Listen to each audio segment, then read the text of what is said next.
Hi, and welcome to the first issue in the second volume of Stunt Flyer Video Magazine.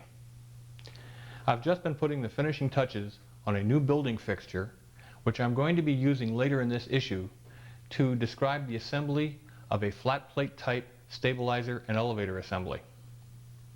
This fixture you're looking at here has many interesting features, and it can be used for other modeling chores as well, and we'll discuss that when we get to that point. First, however, we're going to hop in the car and take a road trip to Anniston, Alabama, where we're going to visit longtime Stunt News editor-publisher Tom Morris. Tom lives there in Anniston with his wife Caroline in a house that he and his son designed and built together. It's really a beautiful home, but the most beautiful aspect of it from our point of view is the, shall we say, marginally adequate shop that he's put in. Actually, it's the most well-lit and most spacious shop I've ever had the pleasure of visiting. Tom's going to show us some tips and techniques on how to make take-apart type models, as well as how to incorporate the use of spruce in stunt model construction. After that, we're going to come right back here, where we're going to build that flat plate stab and elevator we talked about.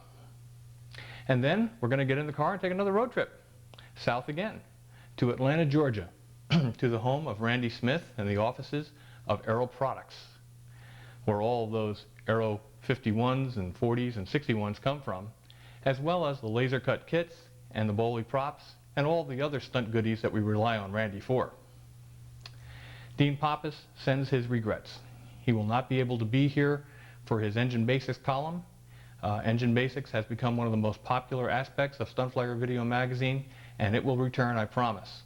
But Dean's pattern obligations have precluded him being here this time. He sends his regrets. We have lots of other things to cover and some surprises. So as usual, we have a long way to go. Let's get to it.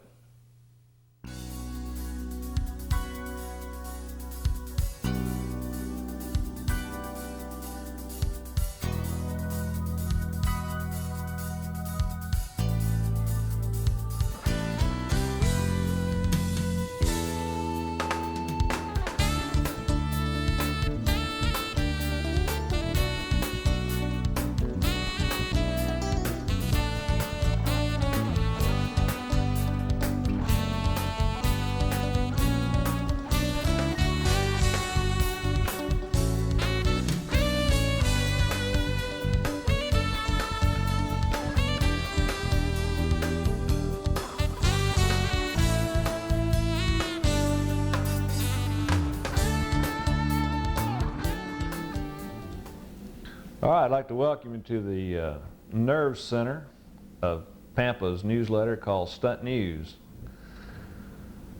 Thought I'd give you just a brief history of how I got involved with PAMPA and with Stunt News, and kind of lay out some of the PAMPA products that we offer and how they got developed. I was, like most people in PAMPA, I was involved in modeling as a teenager, and started out in '49 with some biplane, don't even remember the name of it, and modeled throughout my early teenage years until Girls and Sports took over, and then of course that was left behind. We were stationed in Germany in 1980 through '83. In 1981, I heard a model airplane engine crank up on the ball field right behind our quarters where we lived. So the light bulb came on, as it has for many of you. Hey, I enjoyed that as a teenager. And so I ran down to the field, and just like I did when I was a teenager, got down there as fast as I could. And this guy was taxiing around a radio control ship with the wings off, and he showed me where all the hobby shops were, and in Germany and in the local area, and we bought some balsa wood, and I started building airplanes again. Got back involved in modeling that way.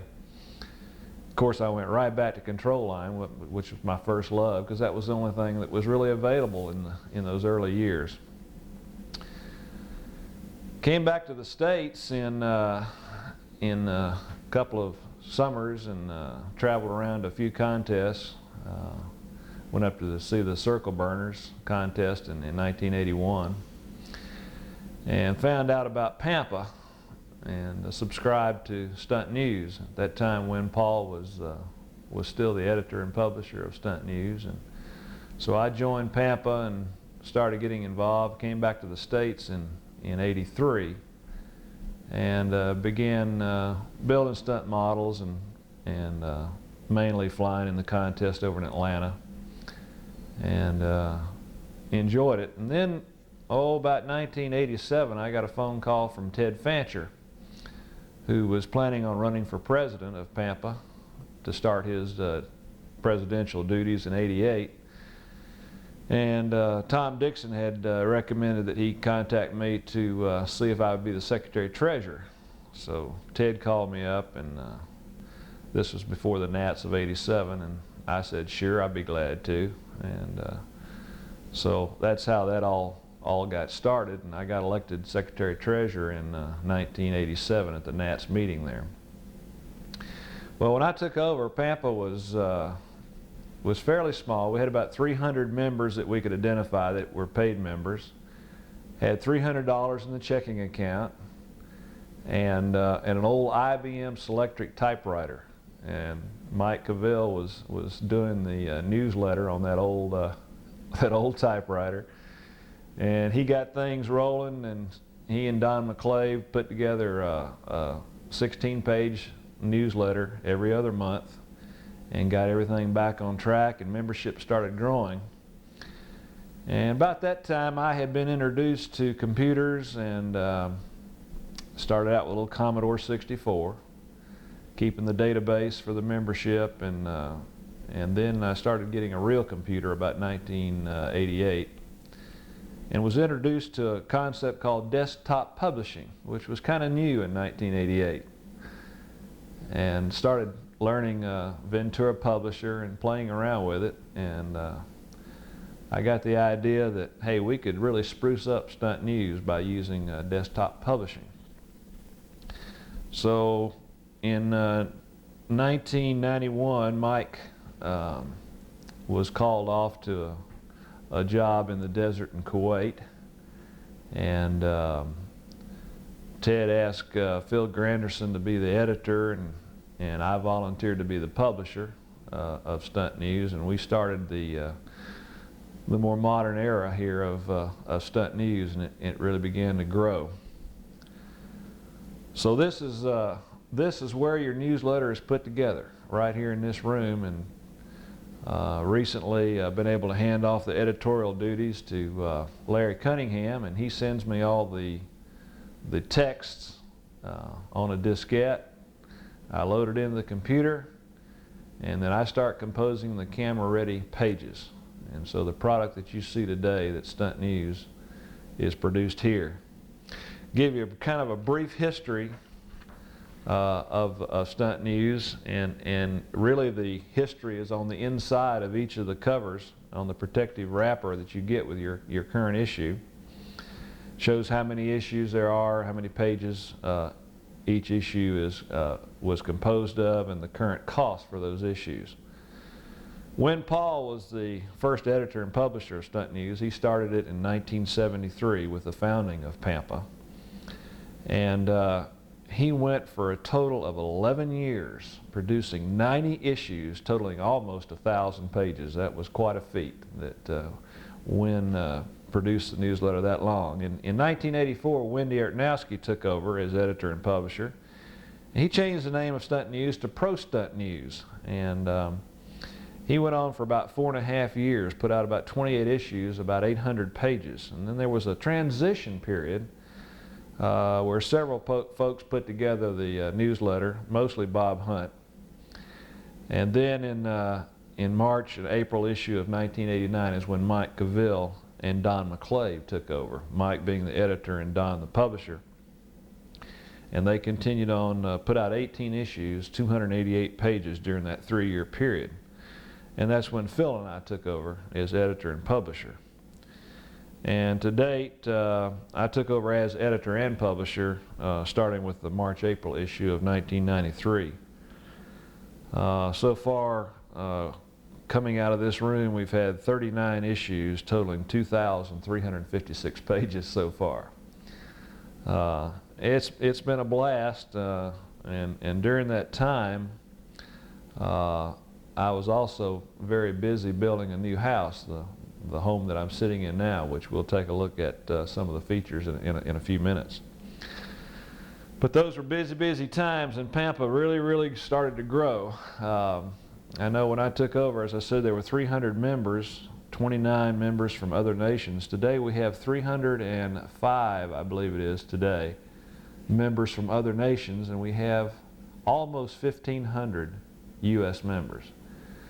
Our $300 budget has now grown to almost this year $80,000.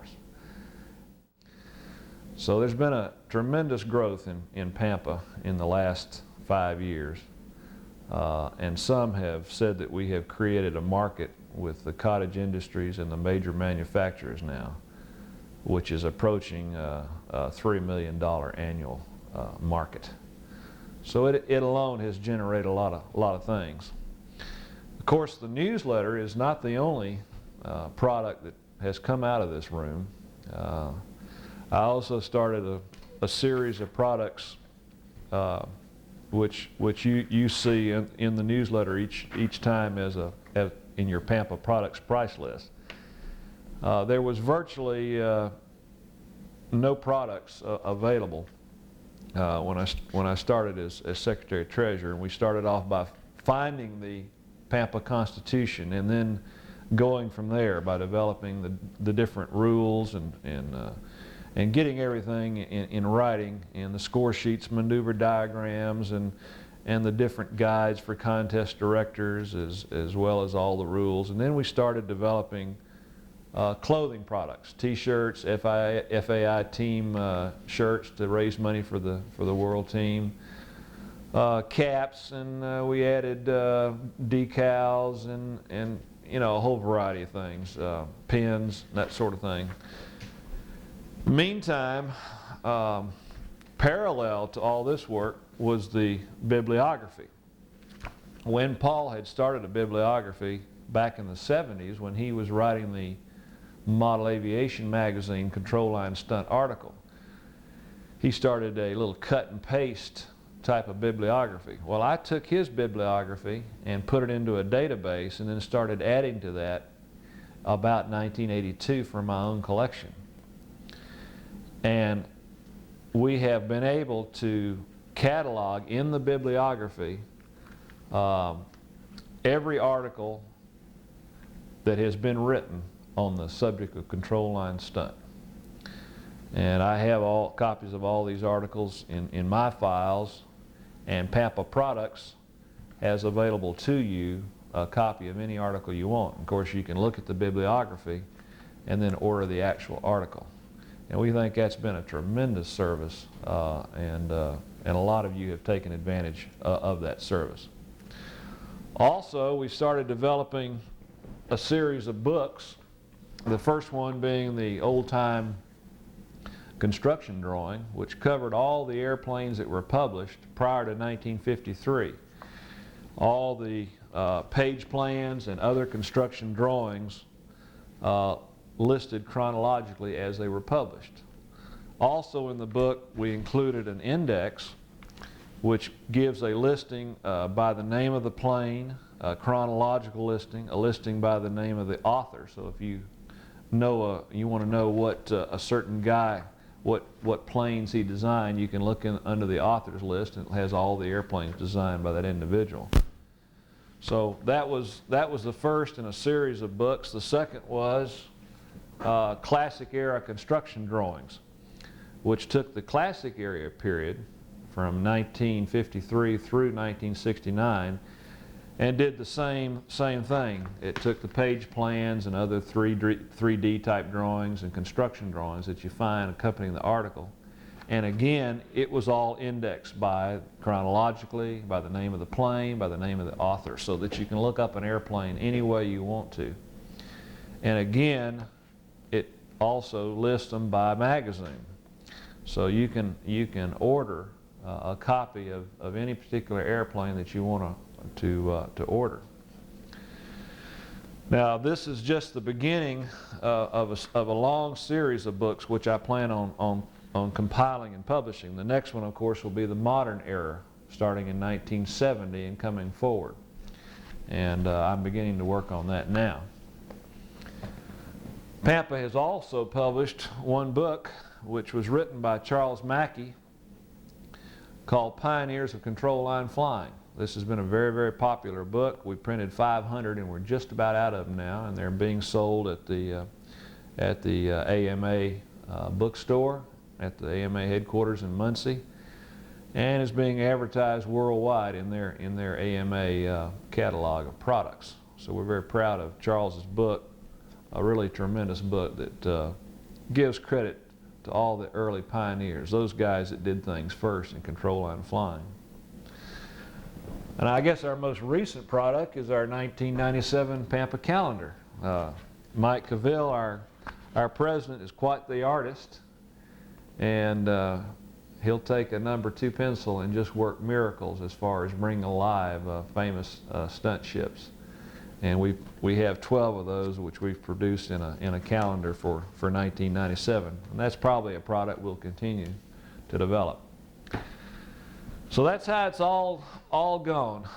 We started out fairly humbly and have really picked up steam, and we're adding new members now at a rate of better than 1 per day on the average. So I suspect that by the end of 1997 we will be approaching 2,000 in our membership, and I think the interest in control line stunt will continue to grow. And of course, Stunt News is the key to that growth. I get calls if someone in a town gets their Stunt News one day before the next guy does. I get a phone call wanting to know where my copy of Stunt News is. So it's very, very popular, and I think the PAMPA membership is really enjoying it. And we have a great team put together that it's certainly a team effort with input coming from all the directors and all the associate editors, and we just hope the quality will continue to get better and better as the days go by. Good morning. I'd like to welcome you to my marginally adequate workshop. And having worked in dark, dingy basements and out in metal buildings that are freezing cold in the wintertime, we decided to design and build into this house an upstairs workshop which is centrally heated and cooled, has lots of windows, plenty of light, and very comfortable to work in. This shop is approximately 20 by 32, and it has, at the present time, 104 drawers in these cabinets. Now, the cabinets have a little bit of interesting history in that the wood that these cabinets are built out of is the gym floor from the original West Point gym. I mean, this is wood that Eisenhower and MacArthur have dribbled on. They moved the gym floor in the 70s to Picatinny Arsenal when they rubberized the gym floor at West Point. And then they moved the floor to Picatinny Arsenal to put it in an old warehouse to make a gym. Well, when I was there 10 years later, it started warping and they were going to burn it. And a friend of mine heard about it, so he told me, and I went up there and asked him if I could have the wood. Sure, we'll let you have the wood. And it was 6,000 board feet of maple flooring. This has had the tongue and groove cut off of it, but this is a piece of it. Came in lengths up to about 12 feet, anything from 3 feet to 12 feet. And it was nailed to 6,000 board feet of 2x4 fir, grade A fir, clear fir. So I had 12,000 board feet of lumber, and I have really used that lumber over the years to build furniture, bookcases, and all kind of things from that maple. Well, these cabinets were made out of that maple, and I put the maple together, as you can see, the main workbench here. It's a butcher block. It's 1.5 inches thick, and these boards are glued up side to side, and then they are leveled and sealed with a Danish oil.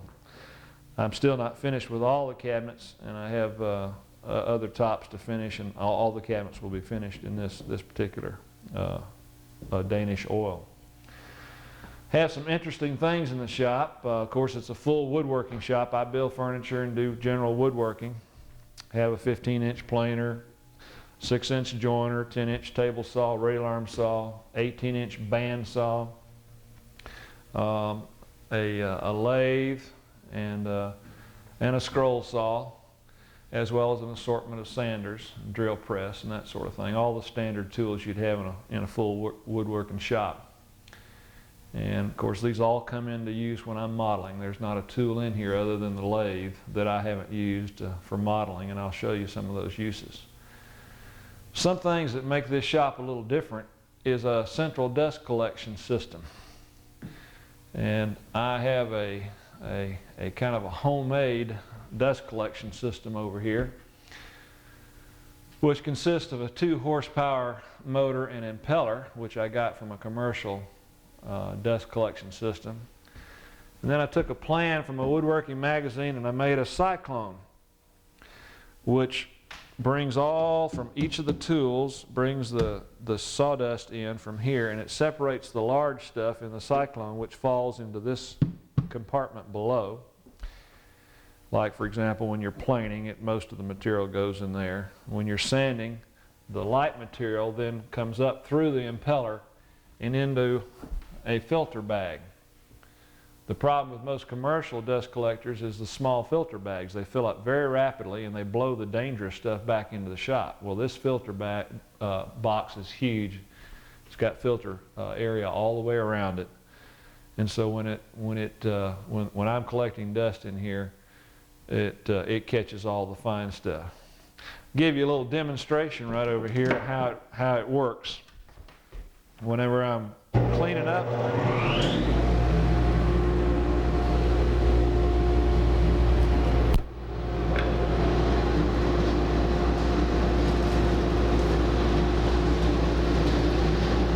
and that's all there is to it. One of the more useful tools in the shop is this oscillating spindle sander. You know, you can cut things close with an X-Acto knife, and then you can use this machine to bring it right down exactly to the line, very, very accurately. So this tool is used quite a bit in the shop.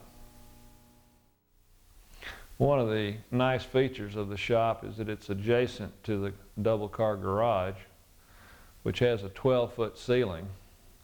And as you can see, I am making racks now to store the models here in the garage.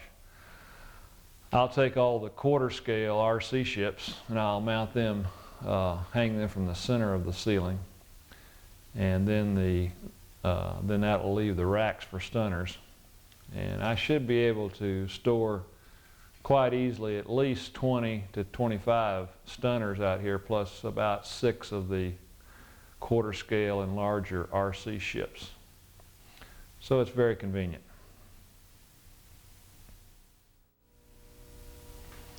About 10 years ago, I saw an article in one of the magazines, I think it was from the World's, that there was a Russian there with a suitcase, just a normal size suitcase, and he had 2 full-size stunners in the suitcase. The wings came off of the body broke in half, and the tail came off, and he packed them all up neatly in this box. And ever since I saw that, I thought, boy, that would be great to have the technology to be able to carry your stunners around safely to a contest, and also with the proliferation of events now with old time and classic and modern stunt and profile, it'd be nice to be able to carry 4 or 5 models to have a backup, and carry 4 or 5 models in the same space that one model that's not take apart takes up right now. Kind of put that on the back burner, and then about a year ago And Andy Sweetland, a PAMPA member who's a Brit living and working in Switzerland, sent some photos in of a contest there. And he had a lot of photos of Eve Fernandez's Twingo, which was a take-apart ship. And so that re-sparked the interest in take-apart. I asked Andy if he would go see Eve's and get more detail. And he did. He went to his home and did an interview and then wrote a wonderful article, a very detailed article in Stunt News. And he also sent me a piece of the hardware that Eve manufactures for his take-apart stunners. Well, I started showing this around locally to some machine shops and some other modelers, and a PAMPA member, Hoyt Hawkins over in Atala, Alabama, who used to own a hobby shop and sell bow and arrow stuff, he said, we can use bow and arrow components to do exactly the same thing. So he brought a bag full of different bow and arrow components over, and we looked them over, and we came up with the use of really just two parts and two different arrow shafts. The first part is a standard insert, and that fits right into, of course they're different size shafts, but you can buy a standard insert that'll fit right into an arrow shaft. And then you had a point adapter, which looks like this, which you glue into a shaft, and then you actually screw this part into the shaft, and then you can glue an arrow tip onto that piece. So what we do is we take this little lathe, this little micro lathe here, and we take this shaft point adapter, and you start out with an adapter that looks like this, and then you machine it down as this is your final product. And that is a button which fits in another arrow shaft that goes through the body of the stunner, and then you just simply mate these together with a screw through a small slot, and that holds your wings on. Now if you look at, I'm building a Cavalier here, which I've started.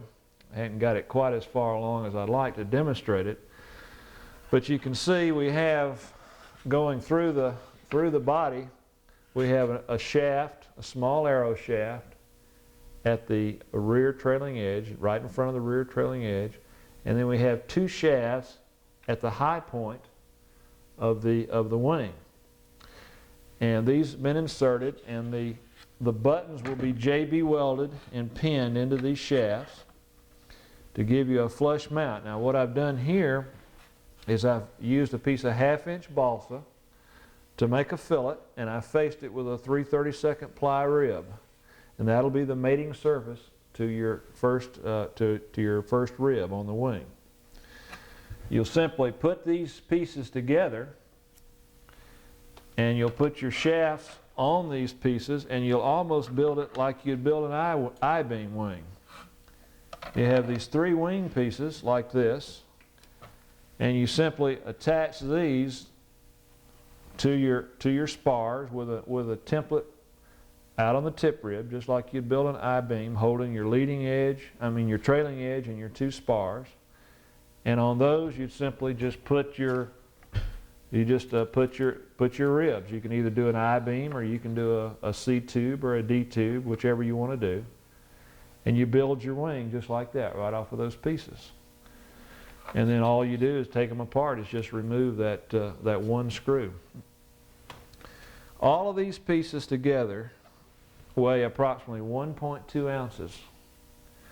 But you'll notice that in the center of the fuselage, turn this around so you can see it, in the center of the fuselage there's nothing except 3 little pieces of arrow shaft going through, and I put a couple of plywood spacers in there. They're not really necessary, but just to make sure the bell crank is secured.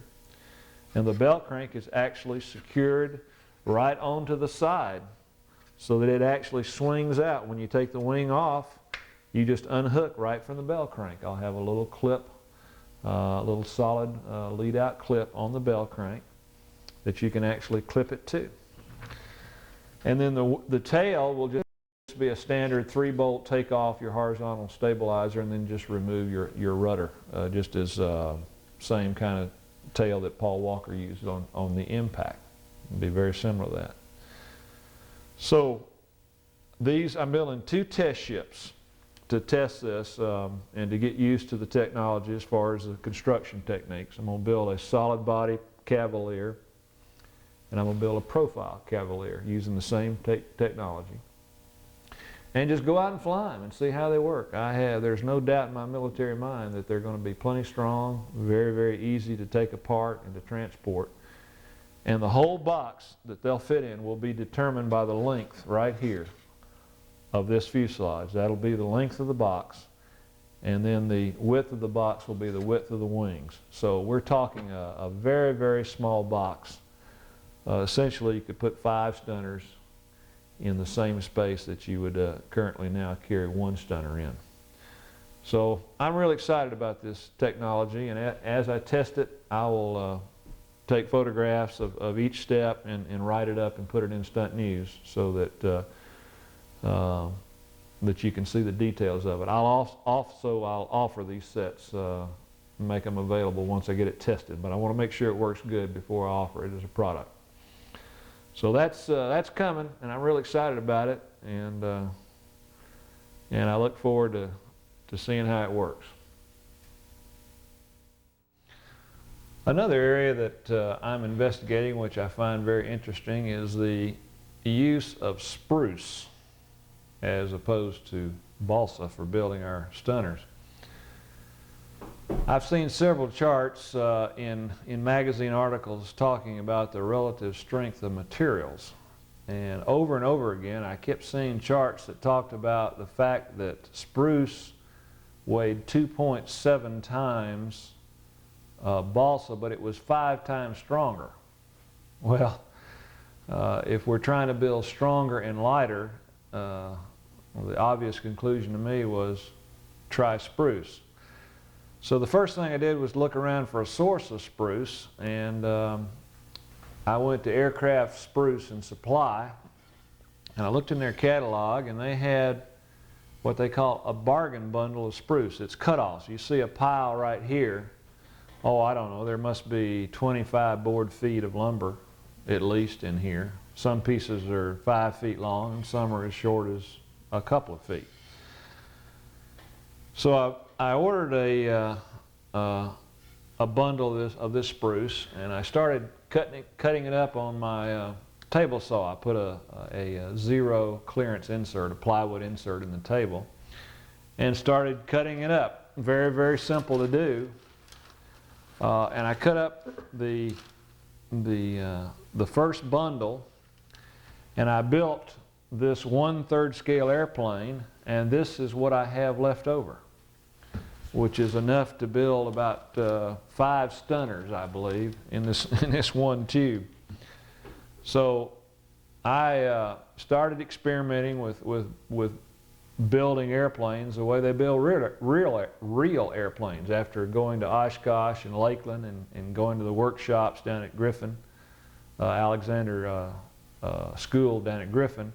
I saw how they made real airplanes out of spruce, and so I started building a scale model. A friend of mine had the plans for an experimental aircraft,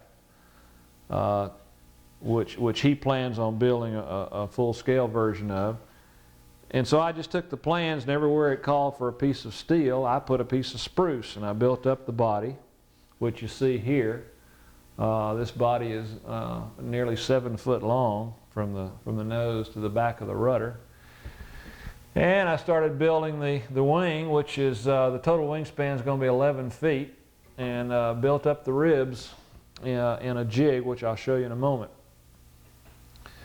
But what I believe is, of course, it takes more work to do it this way, but I believe you can have 2 choices using spruce. You can have a stronger airplane at the same weight, or you can have a lighter airplane at the same strength by carefully choosing the materials that you use. And of course, I can cut pieces on my table saw very, very easily down to actually a 32nd square. This is a 16th square right here. It's very flexible. And when you build it in a truss type system, it's extremely strong. And so I'm in the process of, I'm going to be completing this aircraft, and after I test out the take-apart technology, then my next step is to build a stunner, which is almost all spruce, and take-apart, and see what I can do weight-wise with that. I'm kind of excited about this technology. Next, I want to show you what I call the lost plywood method of building structures such as ribs. And we'll take a look at the form that I use for that. Now, the method of forming the spruce into any structure such as ribs, spars, or even body parts, I jokingly call the lost plywood method. And simply all you do is you just cut the shape in a piece of, say, 1/8 inch light ply, and you mark your vertical pieces on the light ply with pencil. And then you simply drop in your upper and lower members, a piece of, like for example, for the spars I'm using for this airplane, I use 1/8 inch spruce. Put in my upper and lower, put in your verticals, and then just simply drop in some diagonals. I left a space here for the forward spar and the rear spar. And these are built by the actual plan for that particular aircraft. I use regular yellow woodworking aliphatic resin glue. And at these joints, I'll come back and I'll put just a little piece of 1/64 plywood at each one of those joints. You just cut them with a scissor, just cut up a strip, and just clip, clip, clip, and a drop of glue. And that's the way they build the real ones. Of course, they staple that little piece, but we don't have room for staples. But it's my belief that built like that, you can build actually lighter than balsa or stronger than balsa, or both, if you build carefully. So that's the lost plywood method, and we'll be experimenting and see how we can do on a stunner with that in the near future. The last item I wanted to share with you was a little bit about something I've found which really works well for me, and that's high volume, low pressure spraying. When we got ready to build a house, I knew I was going to have to paint all the molding, all the cabinets, and I had read about this technology that the automotive industry had switched over from high pressure, your standard high pressure system where you shoot it, 45 pounds.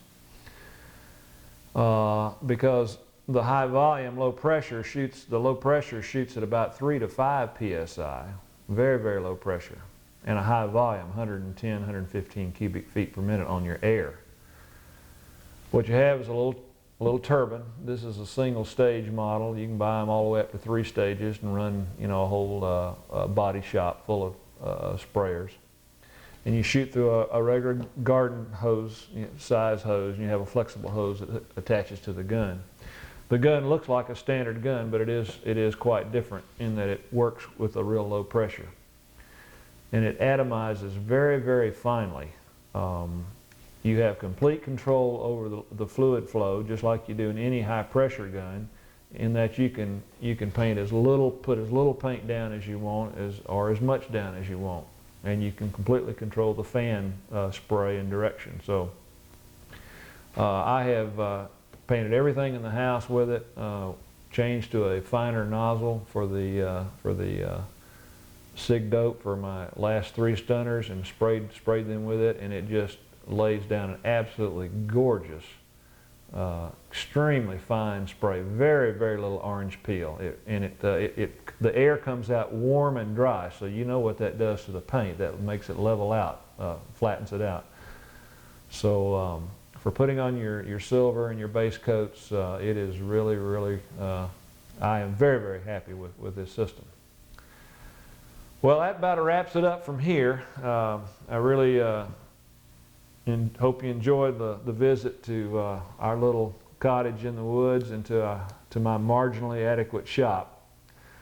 As I tell people, I've died and gone to heaven. I can stay in here 18 hours a day and just be as happy as can be. It's really wonderful, and I'm enjoying getting back into the hobby now that I've got a little time. have been able to spread some of the PAMPA workload to other folks. And now I've got time to get back and start building, and hopefully I'll learn to fly here pretty soon. Just got to burn some fuel. So long from Stunt News headquarters in Anniston, Alabama.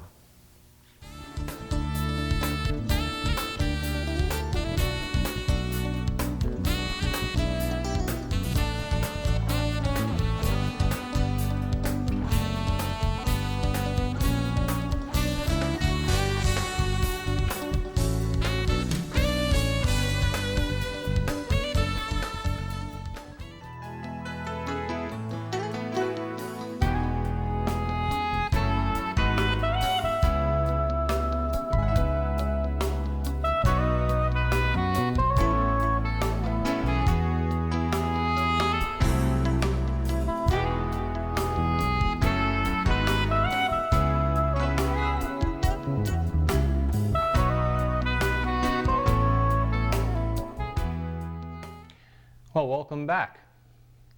We certainly owe Tom a large debt of gratitude for the amount of work and the quality of work that he's put into Stunt News over the years. And I'd like to thank him here personally for that work and for the effort he's put in. I know how much he's done, watched the magazine grow over the years, and it is indeed that, a magazine, not just a newsletter anymore. So thank you very much, Tom. We sure appreciate it.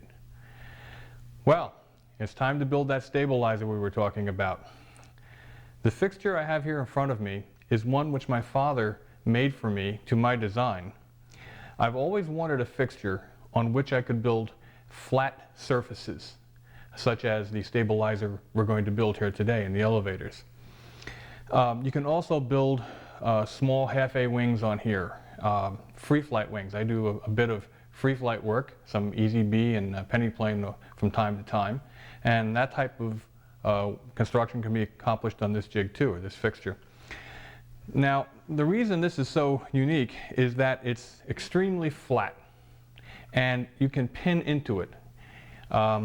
It's flat by virtue of the fact that it has a rather robust bottom on it, as you can see. This is a piece of 3/4 inch thick plywood to which channel stock, 2-inch iron channel stock, cast iron channel stock, has been bolted to the bottom, cross pieces on either end, and a lengthwise piece down the center, rendering this extremely straight and accurate. Now onto the top, 2 pieces of angle iron, 1-inch high angle iron, or 3/4 inch high I believe it is, angle iron has been bolted to either end or either side of this board. And then that was put into a milling machine and indicated, and both of these uprights were milled so they were exactly parallel and perfectly flat.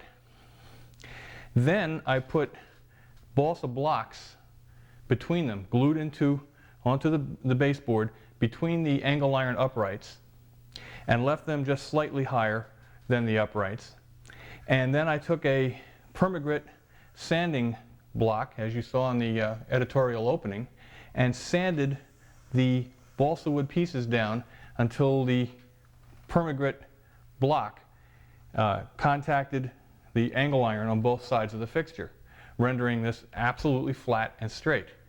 And now with this fairly hard balsa wood, I wouldn't use balsa wood that I would normally use for top blocks or wheel pants and so forth, because that's so hard to come by. But we use that type of wood, the type of wood that's somewhat harder.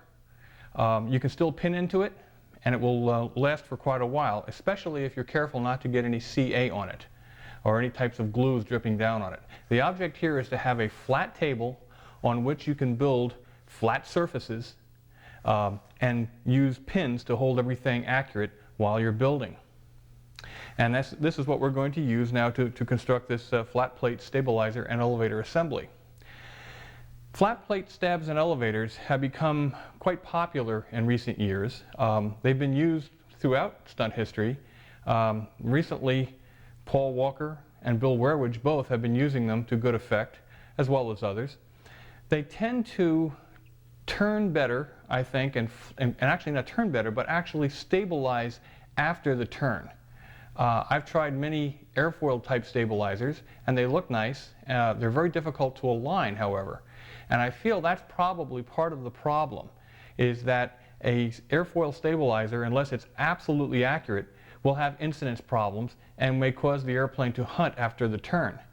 A flat plate stabilizer is much easier to align by virtue of the fact that it's constant thickness all the way through, and you can measure at the front and the back down to the baseboard of the table when you were installing it into the fuselage crutch, and keep it extremely accurate. And I believe for that matter, it's a better deal. It actually does stabilize better after turns. They're easier to construct. They're easier to install accurately.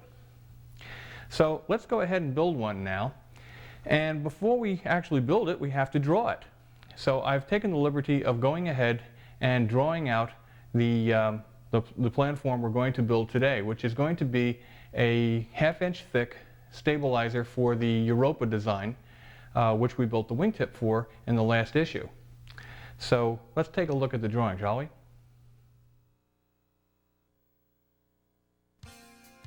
Produce an accurate drawing of the stabilizer and elevator assembly and have several copies made. On this 1/2 inch thick unit, the stabilizer leading and trailing edges and the leading edge of the elevator are made from 1/4 inch thick balsa. The trailing edge of the elevators are made from 5/32 inch square hard balsa. The Warren truss arrangement of the ribs adds lots of torsional rigidity. The maximum distance between the ribs should be 2 inches to ensure that the shrunk covering does not pull bows into the leading edge between the ribs. Carved balsa tips will be added last, and these will be hollowed to reduce weight. Very hard balsa horn anchors will be added prior to hinging. That will be discussed in a future issue. Well, it's time to begin building this stabilizer. We're going to take this reproduction of the drawing that we made, and I make several of these and keep them on hand so I can build more stabilizers when I want to. And these are available from Skytech Innovations, by the way, this particular drawing. And we're going to mount it onto this board. We're going to cut it to size and then tape it down on this board so we can build the stabilizer accurately over the drawing. You can put down wax paper in order to prevent the glue from sticking. I don't like to do that. I believe the wax paper gets on the wood, and I like to avoid doing that whenever possible. So instead, I'm going to be very careful in putting just enough glue to hold everything together when I'm gluing the ribs in, to hold everything together until I get to a point where I can lift the stabilizer off the bench and then finish gluing the joints. In this case, the trailing edge spar of the stabilizer is going to have a 7/1000 unidirectional carbon fiber spar or carbon fiber piece attached to the leading edge of the trailing edge of the stabilizer, to the front face of the trailing edge. And in fact, I'm going to double that thickness out about, I'd say not quite half span. I'm going to do an additional doubling of 7/1000 carbon. So it'll be a 14/1000 carbon face on the front edge of the trailing edge piece before we start building the stabilizer. And we'll go ahead now and cut this drawing to size and start working on cutting the pieces to fit. Tape the stabilizer and elevator drawing to your flat and pinnable work surface.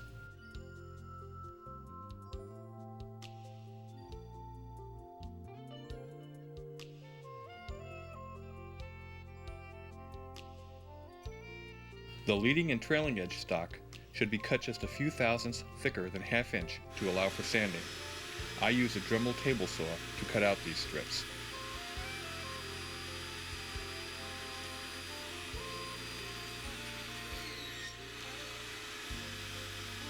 Be sure to cut enough for the stabilizer and the elevator leading edges. Lightly sand one face of the 7/1000 thick unidirectional carbon fiber sheet. Apply a generous bead of Bob Smith MaxiCure CA glue to the front face of the stabilizer trailing edge piece.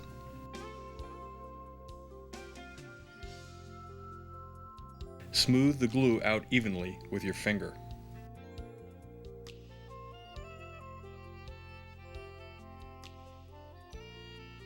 Position the stabilizer leading edge, glue side down, onto the sanded side of the carbon sheet.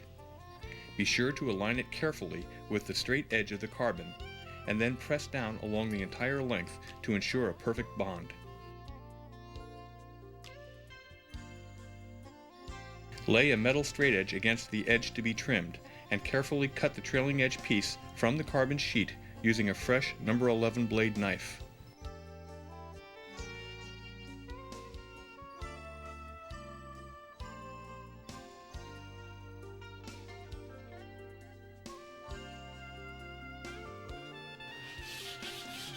Sand the carbon on the front face of the stabilizer trailing edge. Sand the carbon strip flush with the top and bottom of the trailing edge.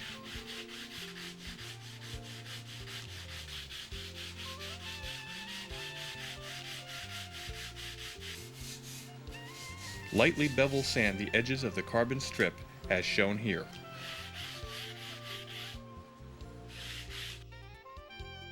Mark the position of the carbon center doubler on the balsa trailing edge.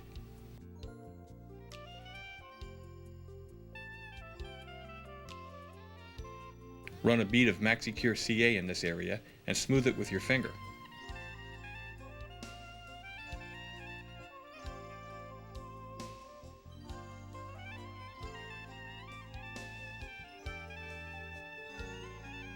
The carbon doubler should be cut to exact length, but it should be wider than 1/2 inch. Place the trailing edge onto the doubler and press down hard to ensure a perfect joint.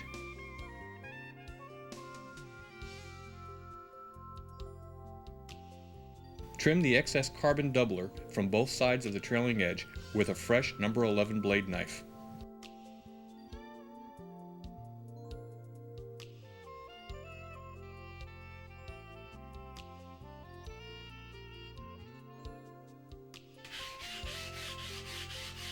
Sand the carbon doubler flush with the trailing edge top and bottom.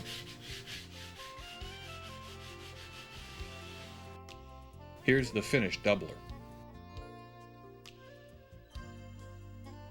Trim the edge of a piece of 1/16 inch thick A-grain balsa.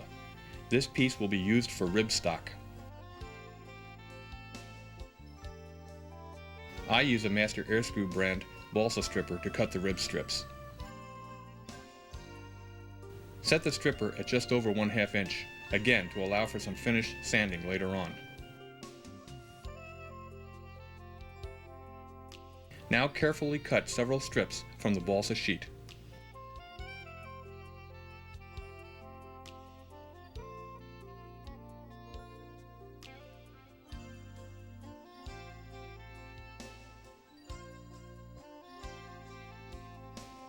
Pin the trailing edge strip in position over the plan. Note that it is cut just slightly longer than the plan. It will be trimmed later.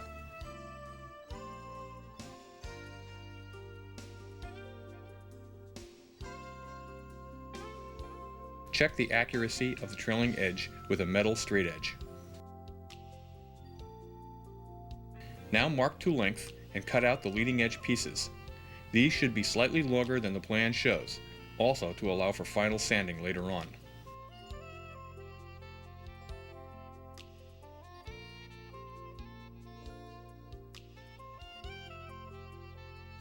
Accurately sand the bevel at the center joint, and then pin one of the leading edge pieces to the plan.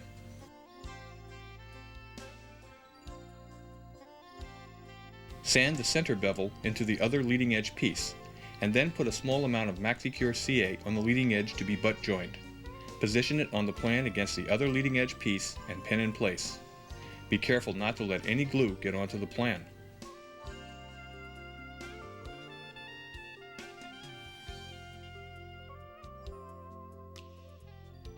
The 3 stabilizer center ribs will have to be made from 3/8 inch wide 1/16 inch balsa stock to allow for the center section sheeting to sit flush. Here's the main rib stock and the center section rib stock. Position 1/16 inch thick shims under the center section.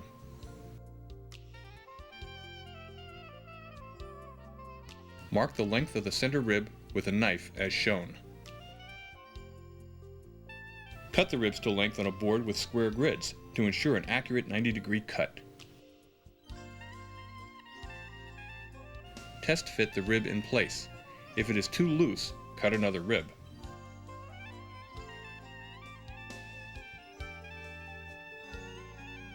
When satisfied with the fit, hold the rib securely down against the shim stock and glue it in place using a gap-filling CA glue.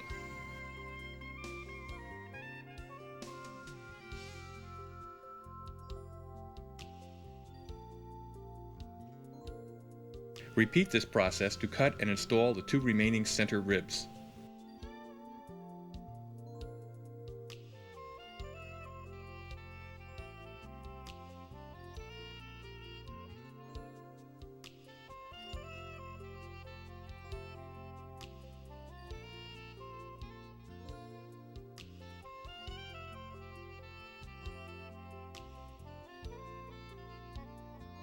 Now slide the shims out from under the center rib area.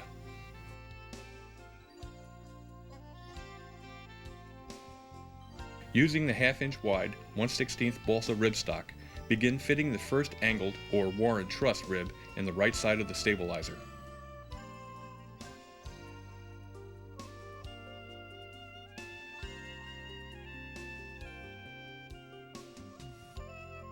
Sand the rib as required to achieve a perfect fit, and then glue in place as shown.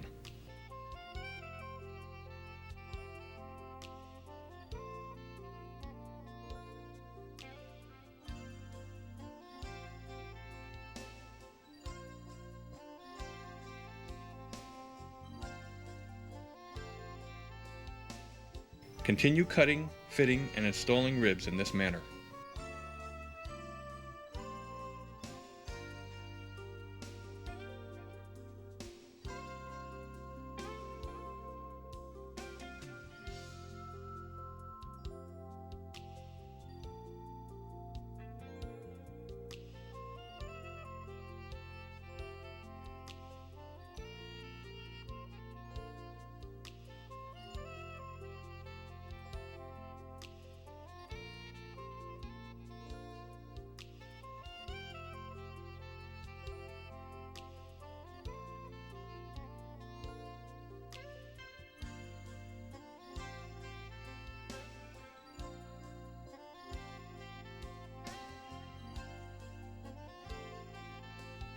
The last rib is straight and should be checked carefully with a right triangle before gluing in place.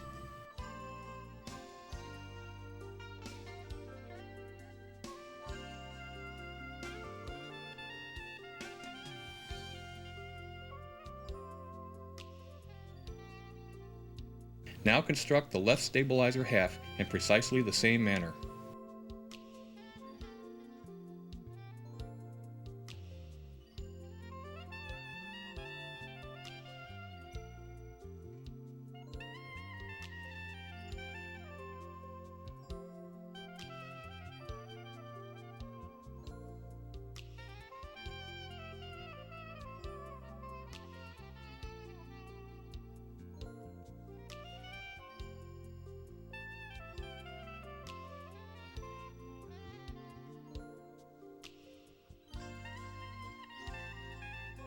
When all of the ribs have been installed in the stabilizer, unpin it from the table.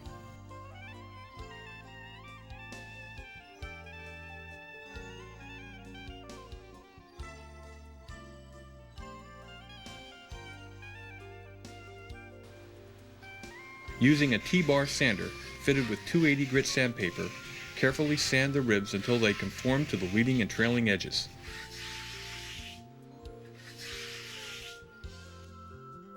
Turn the assembly over and again lightly sand the assembly smooth.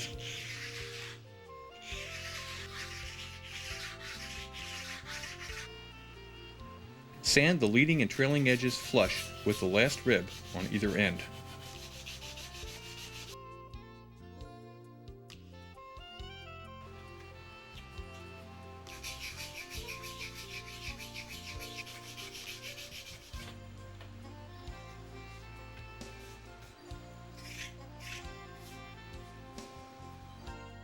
Tape a piece of tracing paper over the center section of the stabilizer and accurately trace the outline of the center section sheeting.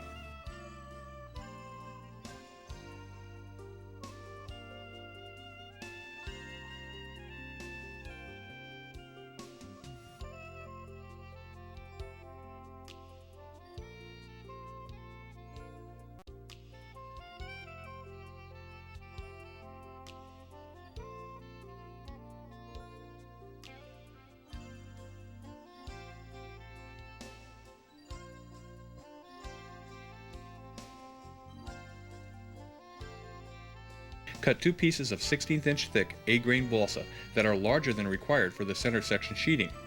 Tack glue these pieces together with a single drop of CA.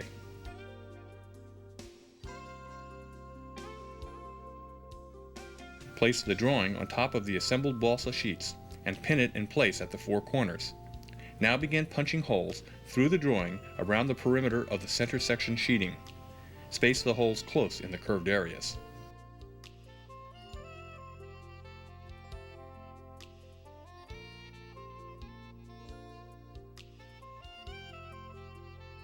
Remove the drawing and connect the pinholes with a pen. Use a straight edge where possible and draw the curves in freehand.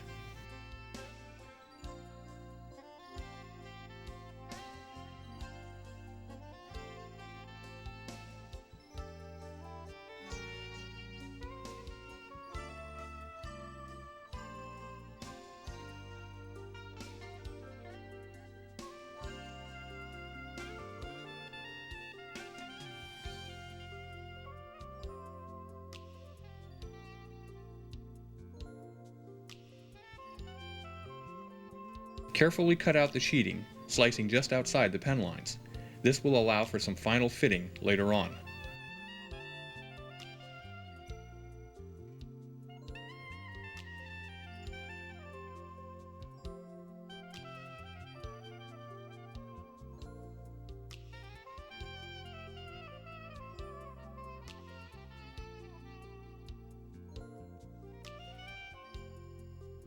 Using a fine grit sanding drum, carefully blend the curved areas to the straight edges.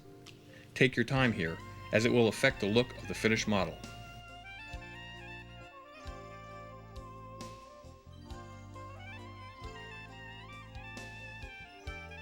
Carefully separate the 2 center section pieces and mark the inside face of each of them with a pen.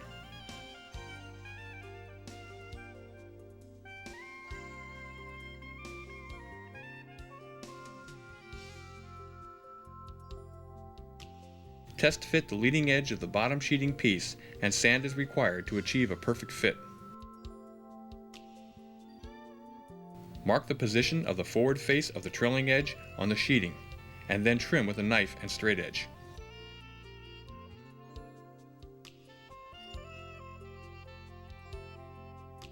Check the fit carefully. Using the sheeting as a guide, cut into the first full-depth rib on either side to mark for required inletting.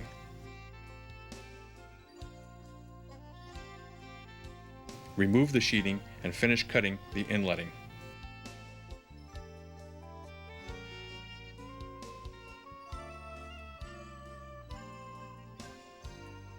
Test fit the sheeting to ensure that it fits flush with the tops of the ribs.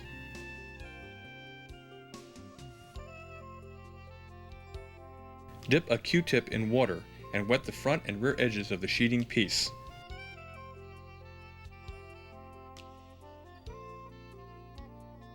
Apply a bead of aliphatic resin glue to the tops of the center section ribs.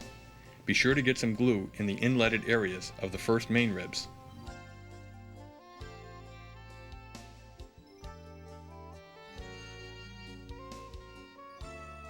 Run a bead of glue on the fore and aft edges of the sheeting piece and smooth the glue with your finger. Install the sheeting piece as shown and pin in place.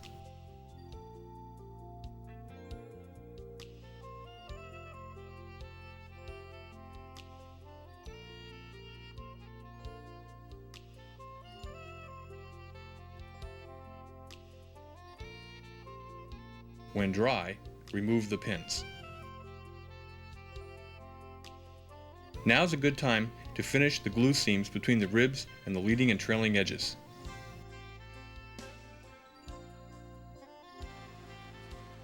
Lightly sand the center section sheeting to conform to the leading and trailing edges. Repeat the fitting and gluing process for the top center section sheeting piece.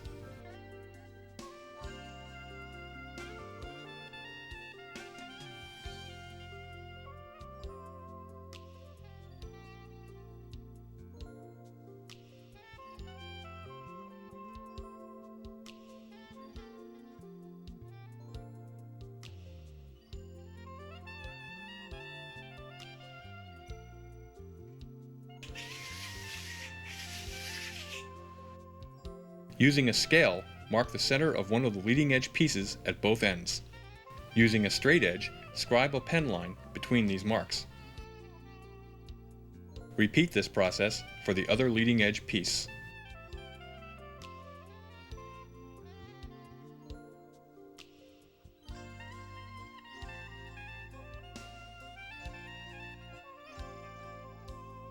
Using a razor plane, begin rounding one of the leading edge pieces.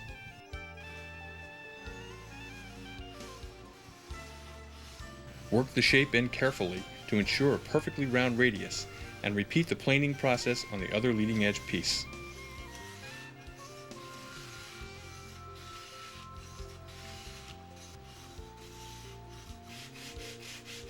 Now carefully block sand the radius smooth as shown.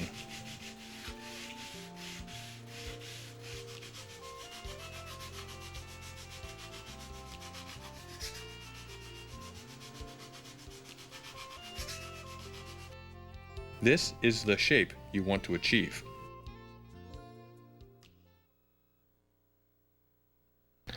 Well, there we have it. That's our completed stabilizer assembly. As you can see, it has the Warren Truss ribs neatly installed with really good wood-to-wood fits in front and back, or actually wood-to-carbon fits in the back, because we have a 7/1000 thick piece of carbon fiber attached to the forward face of the trailing edge. We have our two 1/16 inch sheet pieces, top and bottom, and we've carved and sanded the leading edge block, the 1/4 inch thick leading edge block, to a nice radius, and it's perfectly round. And we've sanded everything nice and smooth, and we have a 1/2 inch thick stabilizer assembly, very light. It's time to go on now and build the elevators. While you can build the elevators in the same manner, that is to say full depth ribs between a leading edge piece and a trailing edge piece, I prefer to use a plate in the center of the elevator and put ribs on the top and bottom of the plate, and then cut out the plate between the ribs after the assembly is completed. I find this yields a much more torsionally resistant piece, and the weight is negligible. So let's go ahead now and build the elevators. Position the drawing of one of the elevators over a piece of 1/16 inch thick A-grain balsa and pin it in place at the corners as shown. Now begin punching pinholes on either side of the ribs at the leading edge of the elevator. Be sure to punch all the way through the 1/16 inch balsa sheet plate.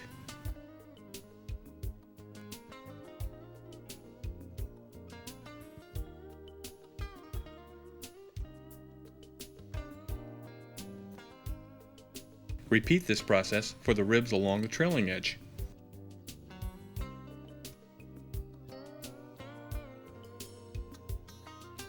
Remove the drawing, and using a straight edge, connect the pin marks at the perimeter of the 1/16 inch balsa elevator plate.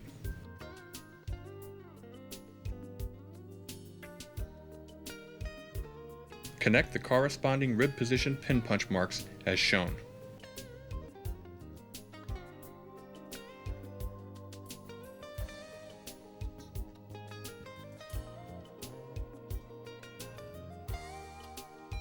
Cut out the elevator plate using a knife and straight edge.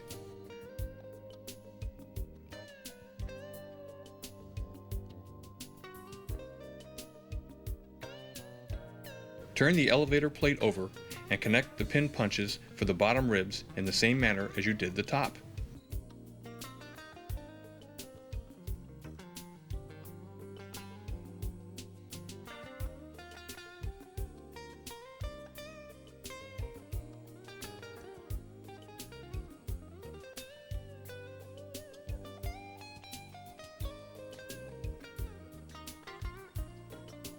Cut 2 elevator leading edge pieces from 1/2 inch by 1/4 inch balsa. On one side of these pieces, make a pen mark 1/32 of an inch either side of the center.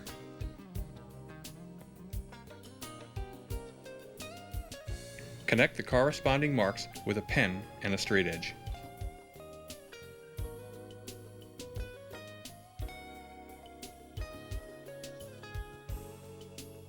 Make a small balsa triangle as shown here, and use it to align the elevator plate on top of the leading edge piece as shown.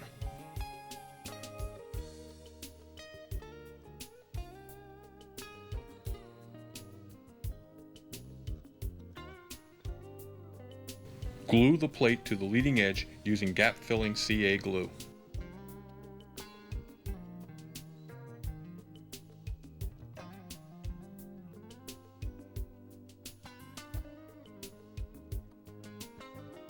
Using the balsa rib stripper, cut several 1/4 inch wide balsa elevator rib strips. Lay the elevator plate bottom side up onto a piece of scrap 1/4 inch thick balsa and pin in place. Fit, cut, and install the bottom elevator ribs as shown in this sequence.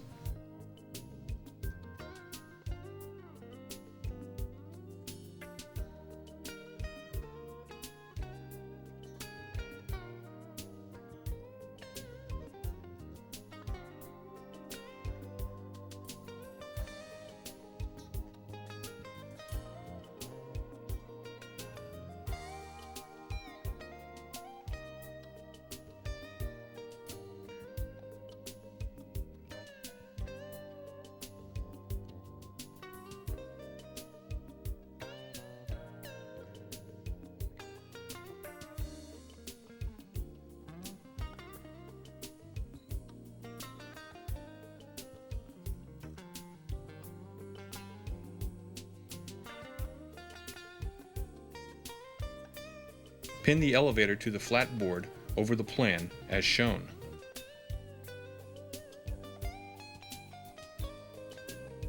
Install the top elevator ribs.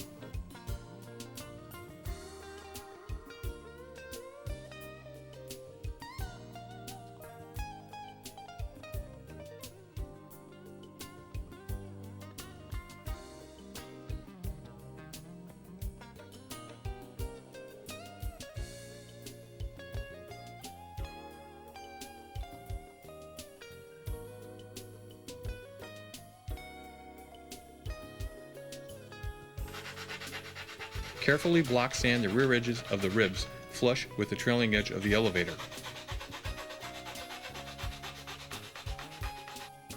Cut a piece of 5/32 inch square balsa slightly longer than the elevator. Position it as shown and pin in place, leaving an equal amount above and below the elevator plate.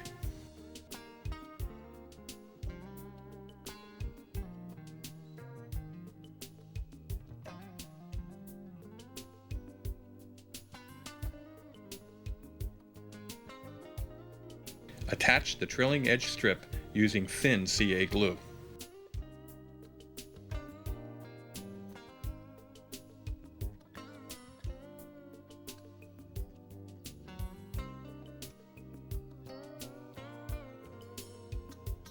Use a pair of pliers to twist and remove the pins. Trim and sand the leading and trailing edge pieces as shown.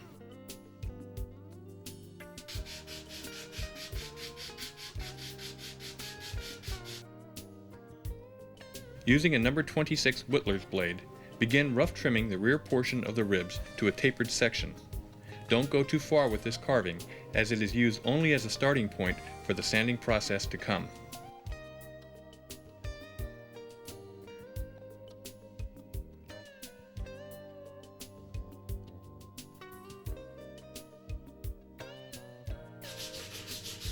Now block sand the forward edge of the ribs flush with the leading edge.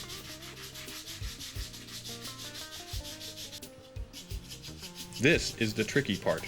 Very carefully begin sanding the ribs to their final tapered shape. Work slowly and try not to break any ribs. If you do break one, either reglue it or replace it.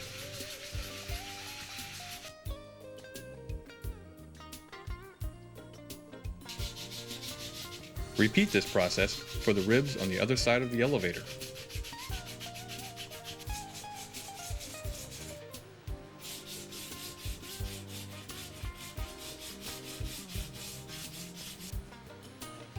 Using the razor plane, begin rounding the trailing edge piece as shown.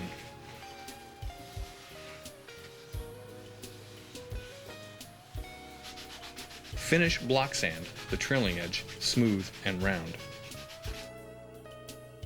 Using a sharp number 11 blade, skive the inside of a piece of 1/4 inch outside diameter brass tubing until a very sharp edge is achieved.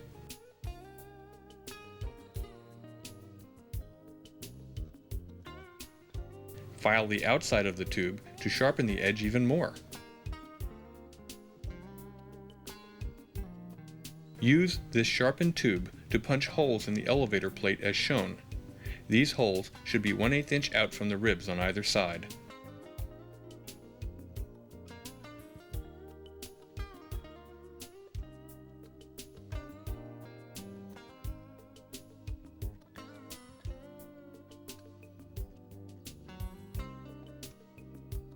Repeat the process until the elevator plate looks like this.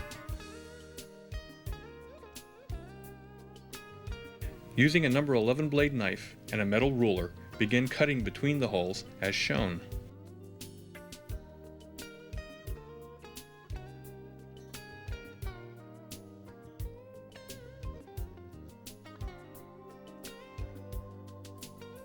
Punch out the loose pieces and trim as required.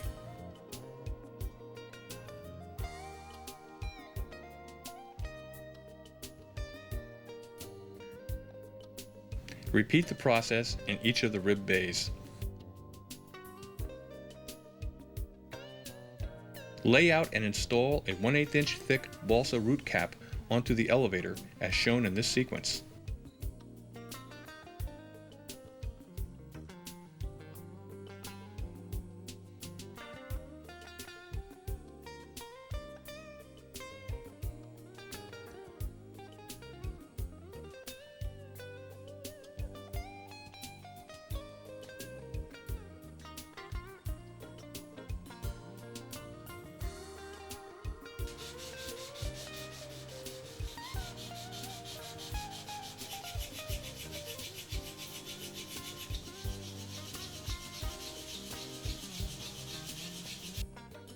Test fit the elevator to the stabilizer as shown.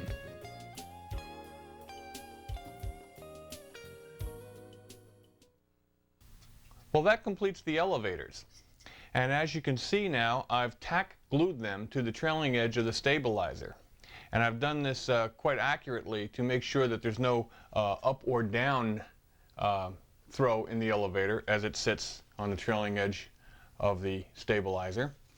And the reason for this is that I want to carve the tip blocks together, the tip blocks for the stabilizer and the tip block for the elevators. I want to carve them as though they were one piece. Now I'm going to make them in two separate pieces and join them on the hinge line. They'll look like one piece when they're on the tip here, but they're actually going to be two pieces. And when we break them off for hollowing, and yes, we're going to hollow them, even though there's a very small amount of wood in there, it's still wood that can come out of the airplane, and it's wood that does not need to be there. Every gram you can save is very important in stunt ship construction. So at any rate, now we're going to go ahead and we're going to put on the tip blocks, carve them to shape, split them off, hollow them, and reinstall them on the respective pieces. Tape a piece of tracing paper over the tip area of the stabilizer and elevator drawing. Trace the shape of the tip carefully with a pencil.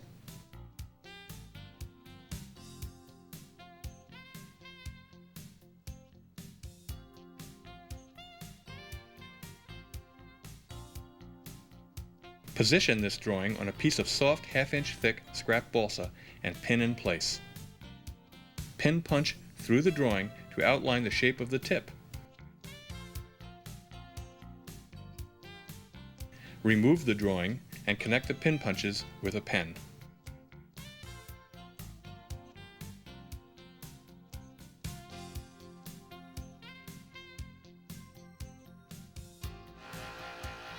Using a scroll saw, cut out the tip pieces. Cut slightly outside the pen line.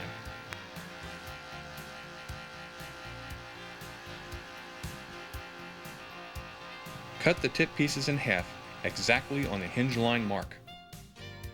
Carefully sand the hinge line cut smooth on both pieces of each tip. Tack glue the tip pieces back together against a straight edge.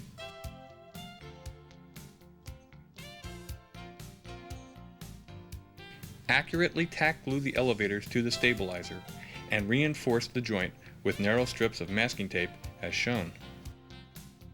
Tack glue the tip assemblies to the stabilizer and elevator. Be sure to line up the hinge lines carefully. Block sand the tip assemblies flush with the stabilizer surface and then sand the outside shapes smooth. Scribe a center line on the tips using a pen. Using a number 27 Whittler's blade, carve the tips to shape as shown in this sequence.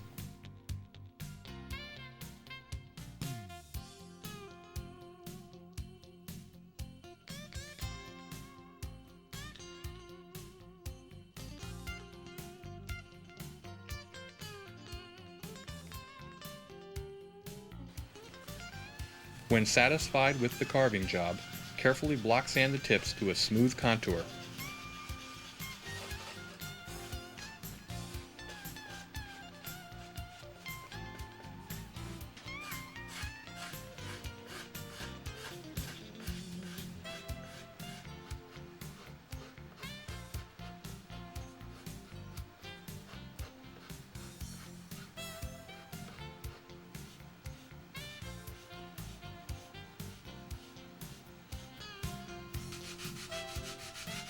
Crack the assemblies apart and sand the hinge lines smooth. Crack the tip pieces off the surfaces and then mark them for hollowing.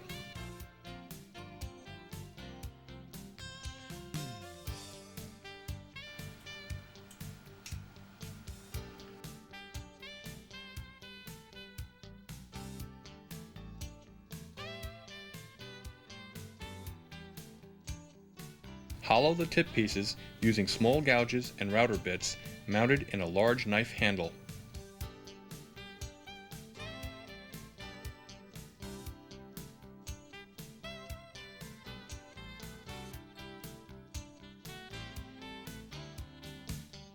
All this wood came from one tip piece. Now glue the tip pieces back onto their respective surfaces using aliphatic resin glue and water as shown in this sequence.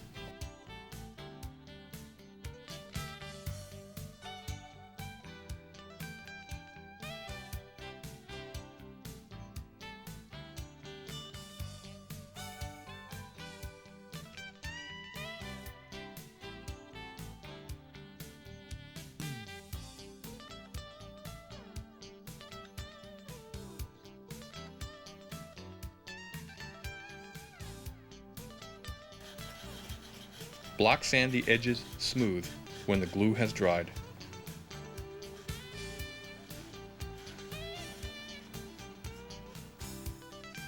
The complete assembly, without hinges or horn, weighs only 1.2 ounces. Well, there we have it. A completed 1/2 inch thick stabilizer with tapered elevators starting at 1/2 inch thick at the leading edge, tapering down to 5/32 inch thick at the trailing edge. Warren truss ribbing. A piece of carbon fiber attached to the interface of the front of the trailing edge for rigidity and strength. Carved and hollowed balsa tail tips. And 1/16 inch sheet top and bottom in the center section. The addition of the hinges and the horn and the silk span covering will add some weight to this unit, but certainly it will still come in under 2 ounces, substantially under 2 ounces, which is very good for a stabilizer and elevator assembly of this size. This stabilizer is somewhat larger, as you can see, and it's 9/16 of an inch thick. This was designed for a P-51D Mustang I'm building, and I wanted a little bit more rigidity and a little bit more size to it because the whole airplane is bigger, and a 1/2 inch thick stabilizer would look funny, I think, on an airplane of this size. Because of that, I had to go to 9/32 inch thick leading edge stock, because a 1/4 inch thick leading edge, if rounded, would actually cut into the ribs both top and bottom. This 9/32 inch thick leading edge piece allows me to make a full round radius here on the 9/16 thick stabilizer without cutting into the ribs. I've also added thicker and longer center section sheeting because an airplane of this size imposes greater flight loads, and I wanted to make sure it wouldn't break. But it too has the carbon fiber face to the trailing edge and the same carved and hollowed balsa tail tips. Well, that about covers the building. We're going to save hinging and the control horn installation till a future issue of Stunt Flyer Video Magazine. In the meantime, give one of these a try. I think you'll find it's fun to build, and it certainly is a strong and light way to build a stabilizer and elevator assembly.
Today we're visiting with Randy Smith at Aero Products. Randy, welcome to Stunt Flyer Video Magazine. Thank you. Randy, it's been a pretty exciting last couple of years for you in the engine business and the kit business. I know that in 1994 you introduced what has become quickly the standard engine in top stunt right now, the Precision Aero series of motors.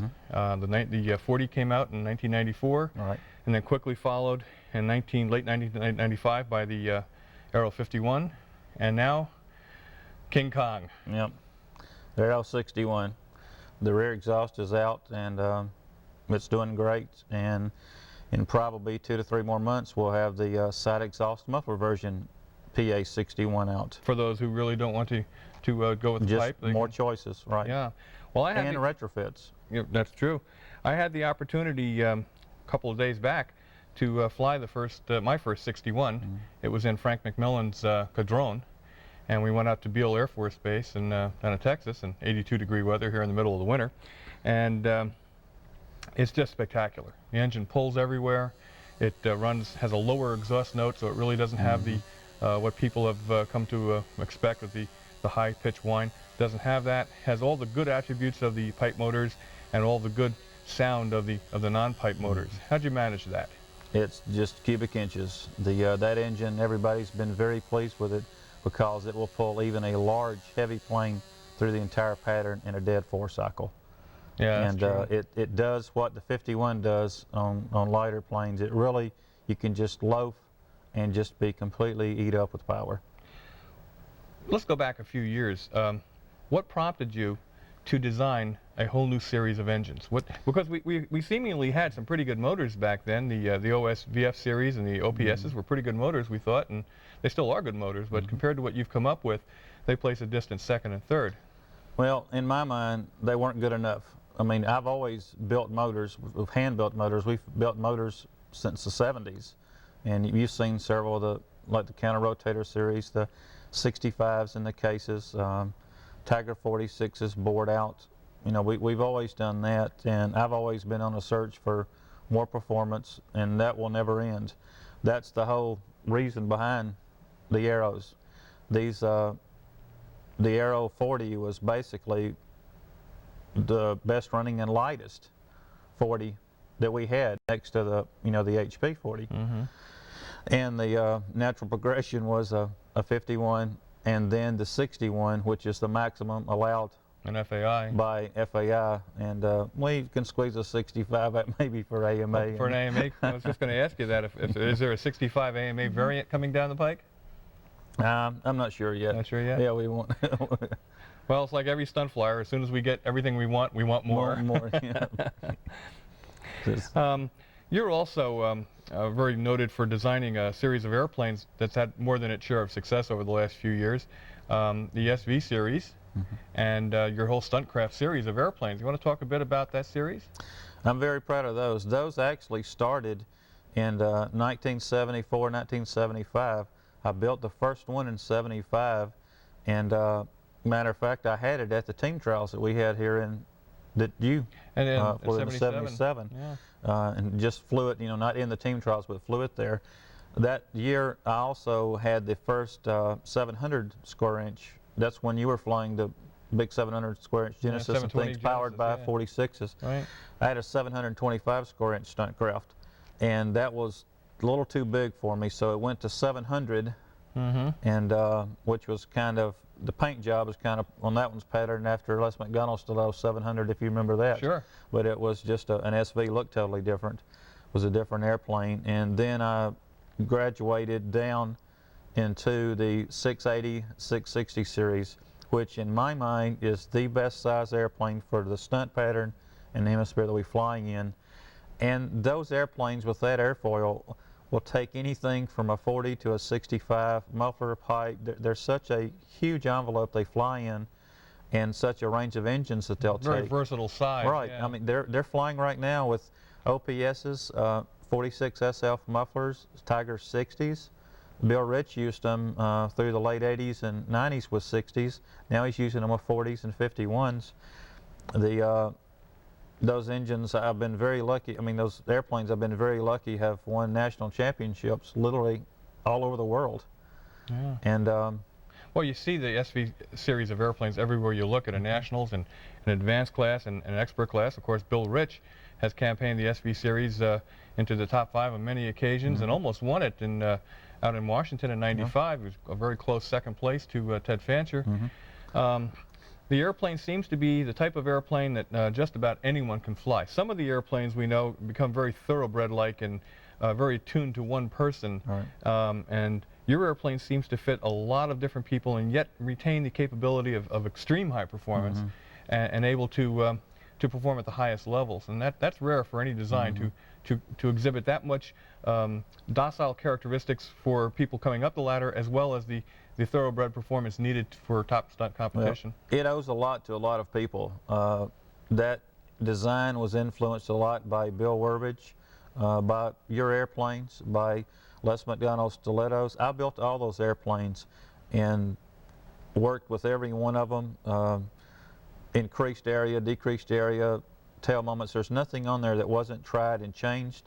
And basically it just looked at the best everybody had and took that. This airplane is a computer design airplane, which is absolutely fabulous because you can instantly change things and knock off a set of plans on it. Yeah, you were of showing anything me, that you want to do. You were showing me before your CAD setup. We'll try to get some of that on video. Sometimes the computer screen doesn't video very well, but we'll give it a shot.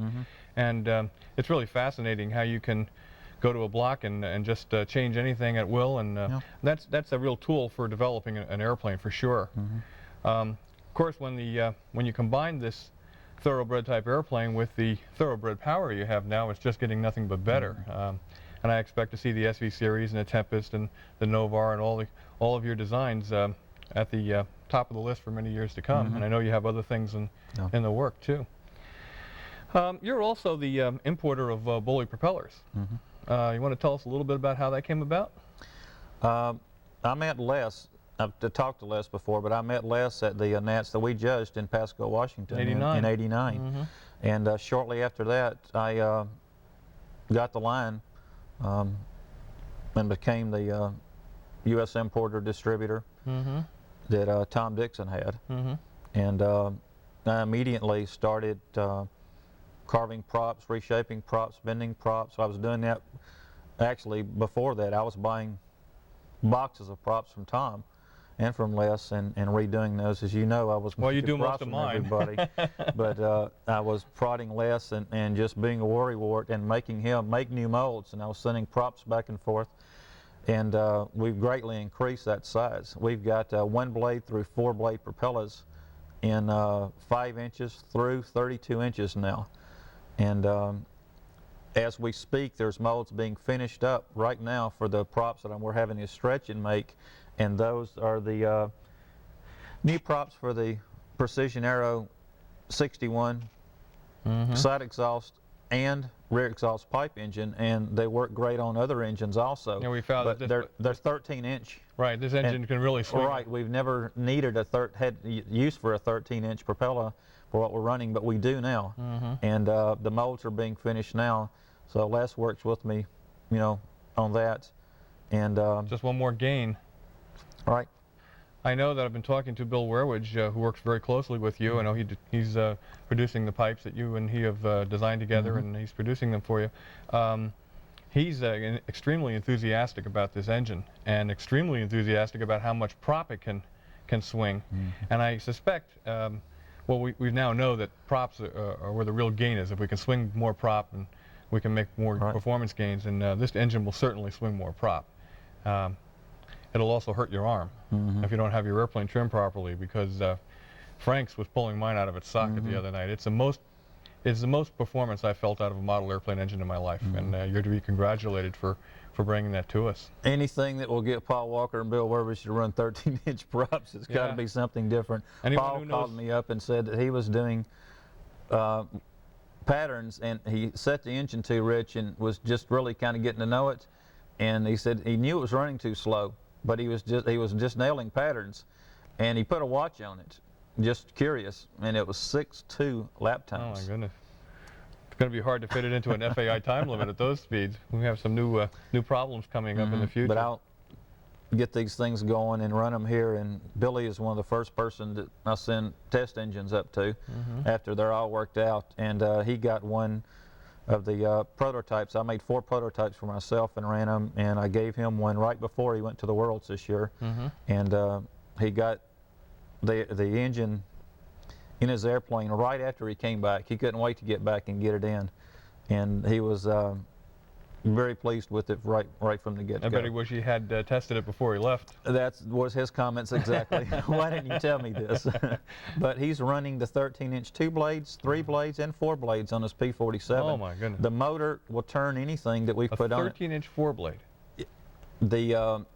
I have put an RC 12 3/4, 11 on the engine, and it turns right up with the Hano. My goodness. That's a motor. That's a motor. Yeah. And there's, you know, it's not an RC engine, but you know, there's more power there if I wanted it.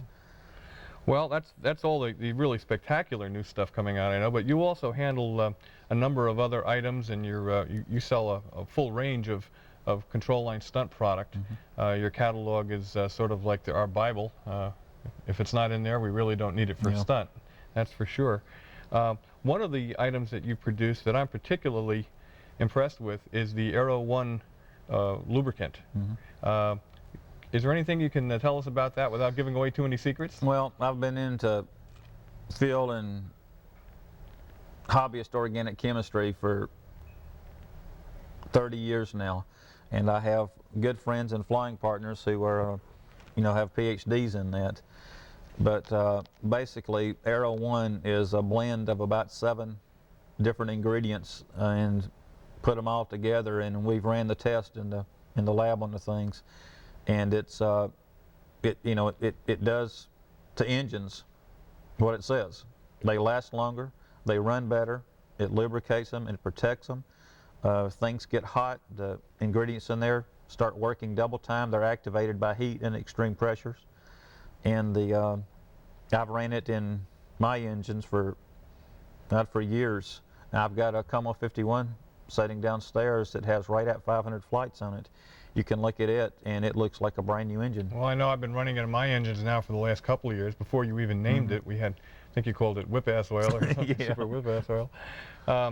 And it certainly has made an improvement in the runs. I mean, my runs are much more consistent. I'm using the JBK fuel, but I suppose it can go in any kind of It can fuel. go in any fuel. I'm using two capfuls, two fuel bottle capfuls in a gallon, and my engines start better, and they're more consistent. They set easier, and in hot weather, there's no hint of drag in the motor. It seems to perform equally well in hot weather and cool weather. So I'm completely sold on that product, and I really recommend that anyone out there, any type of engine, piped, unpiped, any stunt motor, one product you really do want to be running, and it gets my unqualified recommendation, is the Aero 1 oil. That's an excellent product. All of your products get my unqualified recommendation. I'm very impressed with what you've done, and I think the rest of the stunt community is too. You've serviced this community steadfastly now for the last few years, through thick and thin. I know through some things that we really don't want to talk about, as far as some of the moods of the people out there in Stuntland, but I think you're winning everybody over with these motors. Everybody can see the performance, especially in the wind, how dramatic the performance increase is, and that's really what you really have to trim a model airplane for, is the worst conditions, not the best conditions. And as Billy said, the 61 has pushed the wind back another 10 mile an hour, and that's pretty significant. When he's flying the 51s in about 20 mile an hour winds and looking almost like there's no wind at all, and now the 61 will push that back another 7 to 10 mile an hour. That's impressive. All right. Yeah. You also have a line of spinners. Matter of fact, your whole line is actually something that that works together. I mean, the props, the spinners, the engines, the airplanes. Your whole product line is very much systematized, and it shows that you've thought about every aspect of it and brought every aspect up in concert with the other aspects of your program. You have to get the type performance that we're looking for. And that also accounts for why your airplane and engine combinations work for everybody, not just for the experts. But I think Bob Gieske was telling me, I saw him on this trip too, and Bob was telling me that it's like starting your car now. You go out there and you just turn the key and fly, and that's pretty impressive. Yeah. Bob has been a big help and a good customer on the Aeros. He's very pleased with them, and I'm happy about that. That really adds something special to it. Yeah, and Bob's not the kind of guy who will say something just to make you feel good. If he doesn't like it, he'll tell you. If he does like it, he'll tell you. And this is one of the products he really seems to like. Recently, you've been producing laser cut versions of your Dreadnought kit and some of your other kits too, the Tempest and Novar, I believe.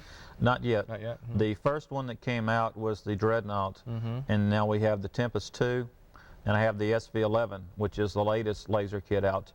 I'm working on the Intrepid XL. Will be out probably within a month or two, and then the Vector will be behind it. And there's a new airplane that's like very close to one Dundee Garrison has been flying for the past 2 years, 3 years.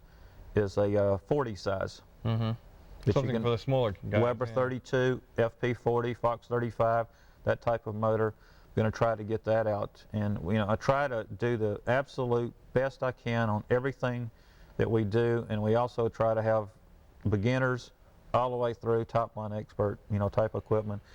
And I've been very fortunate on that. They've drawings. I just turn those into files, send them off, and the guys at SIG convert those over, and it goes right their computer. They knock out the prototype, send it here, I check it, and they run it all on hand selected wood. The parts here are cut out of wood that I get a lot of it from Riley Wooten. Buy wood from 4 different sources, but the wood selection in it, we hand select all the pieces of wood in it. It has light wood. Everybody that's had the laser kits have been very, very pleased with them. And Bill Rich, who started out, this is the first SV11 hanging on the wall. This plane was 74 ounces, and he had a 74-ounce SV11 in the Walker Cup. Now he's down to sub 57 ounce on the same airplane. And with more horsepower. And with more horsepower, and he's got this is his first laser kit, and he's very, very pleased with it. Well, I remember in the first issue of Stunt Flyer Video Magazine, we covered the Dreadnought laser cut kit in our new product release, and I had an opportunity while I was laying out all the parts to videotape that to take a look at the quality, and it's certainly, again, it's right up there with everything you've done before. And that was one of the first run kits too, and the second and third run is even better quality than that one. Well, that's amazing. You know, it must be difficult. You and Ward Van Duzer seem to do all the work around here. I know you fit all the engines yourself and do all the critical fitting and get them ready to go out the door and pack the kits and all. And it must be very difficult, one or two guys putting out this much material. It is. I send out right at 5,000 orders a year, and I've got over 1,600 customers. Things that are in stock normally go out within a day or two. Ballast and blueprinted stunt motors, I lag way behind on orders because I have so many. I have over 120 orders sitting on my desk for those right now. Wow. And I've done over 3,500 engines for the stunt community alone. That doesn't include any of the stock engines. There's 400 of those just precision aero engines, and another 600 pipe engines. From my way of thinking, I used to have engines reworked, and now I think I'm just going to use stock Aero engines. It seems to be the answer. Stock out of the box. You can get them quicker, and they work better than anything I've ever had before. So when I can get caught up on them, and that will happen very soon. Well, we're bringing them out too fast is the problem. I know Bill and you and Bill have been working together on a brand new pipe, and I just saw it. Matter of fact, I just flew it, a copy of it, the Diamondback pipe. Want to talk a little bit about the features of that pipe and why it's different than the Let me get others? one and show you. Sure. We are constantly working on pipe development. That never stops. This is the new Diamondback series, and it's made with a special composite that we have made for us. These are designed and printed out on a computer. This is turned on CNC equipment from that plot, so it's dead accurate. And Billy has found a source that the baffling inside is now made by a laser beam. And laser cut baffles. Laser cut baffles. The metal baffles are laser cut. They're locked in. And this is the 61 slimline pipe here, which goes on the Aero 61, but it has worked fabulous on the 51. And Walker's been running on the 40.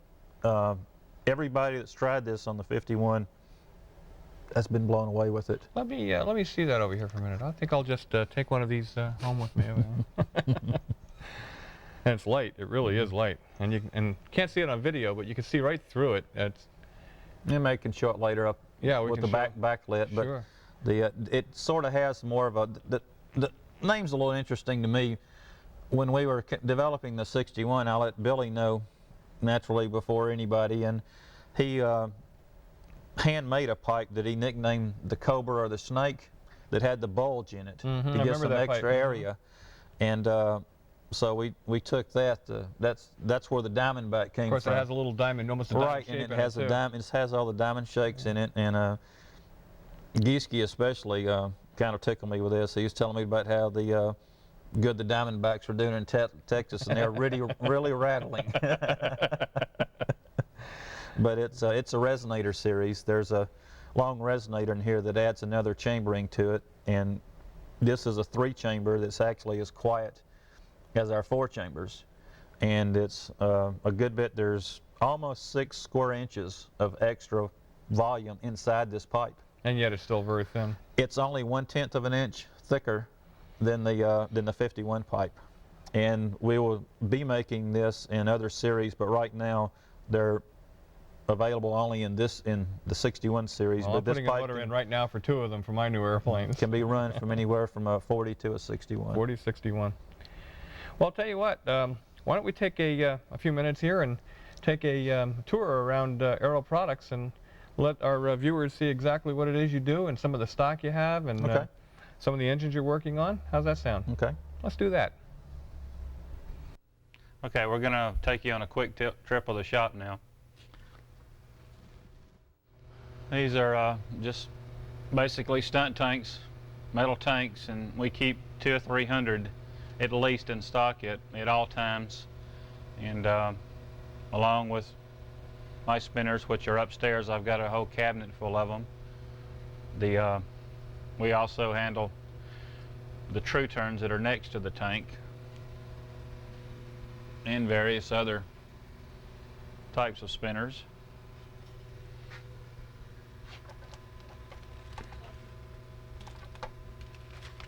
These are the Aero light handmade fiberglass wheel pants. Got them for Nova, Novar, SV11, Intrepid, Vector, and Kestrel.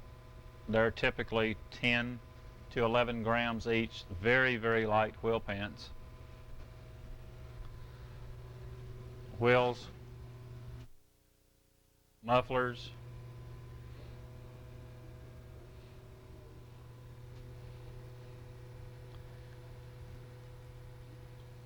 okay, next to the mufflers, we've also got some SIG lines on the wall, hobby fastener handles, Brodak handles, AccuJust handles, Brodak line rails. We've also got several 10,000 foot spools of the Vol2 and the Vol4 stainless steel stress relief that we spool off. So quite a bit of that. It's handle grip tape, and just miscellaneous items. Iron-on carbon fiber, iron-on S-glass, carbon fiber toe, Dave Brown tape, small bell cranks, Goldberg things, and Sullivan crab traps, hinges, Dubro, Thunder Tiger plugs, which we're a little low on the Glow Devils and Thunder Tigers. And into this room, we start the bollies. These are the bolly team race props starting on the wall there with the small 5-inch props and going into the stunt props, the 3-blade and 4-blade, 11 and 12-inch, 2 blades up to 13 inches.